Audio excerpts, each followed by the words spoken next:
تو وہ نہ صرف ذہنی طور پر کمزور ہوگی بلکہ قانونی لڑائی کے لیے مالی بنیاد بھی کھو سکتی ہے۔ ندا نے ابرار کو ای میل بھیجا۔ ابرار نے کہا یہ براہ راست دباؤ ہے، لیکن جعلی مواد بھیجنا اس کے لیے مزید مسئلہ پیدا کرے گا۔ ہماری کمپنی کی آئی ٹی ٹیم اصل ماخذ پہچان سکتی ہے۔ نوید اتنا بیوقوف نہیں کہ اپنے ای میل سے بھیجے، چاہے اس نے خود نہ بھیجا ہو، تب بھی اس کا کوئی نہ کوئی قریب ہے، وہ کہیں نہ کہیں غلطی کرے گا۔ دوپہر تک دفتر کی آئی ٹی ٹیم نے ابتدائی رپورٹ بھیجی۔ ای میل ایک عارضی پتی سے بھیجا گیا تھا، لیکن منسلک فائل پہلے ایک ایسے لیپ ٹاپ پر بنائی گئی تھی جس کا صارف نام نوین تھا۔ کریمہ نے اس لیپ ٹاپ کو کمپنی کے کام کے لیے استعمال کیا تھا۔ ندا کو اس رپورٹ کو پڑھتے ہوئے کوئی فتح محسوس نہیں ہوئی، اس کے اندر صرف گھن بڑھی۔ کریمہ اب صرف نوین کی منصوبہ بندی میں شامل نہیں تھی بلکہ وہ ندا کی نوکری ختم کروانے کی کوشش کر رہی تھی۔ اسی شام نوید نے سمیہ کو لے کر ہسپتال آنے کا فیصلہ کیا۔ ندا نے انہیں وارڈ کے باہر دیکھا۔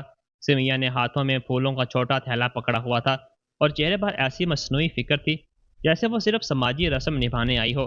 نوید نے محمود کے سامنے نہایت شائستہ رویہ دکھایا۔ وہ بستر کے قریب گیا اور ہاتھ جوڑ کر بولا، بچان، مجھے پہلے آ جانا چاہیے تھا، کاروبار میں بہت مسئلہ آ گیا تھا۔ محمود نے کمزور نظر سے انہیں دیکھا اور کہا، ندا اکیلے تھی؟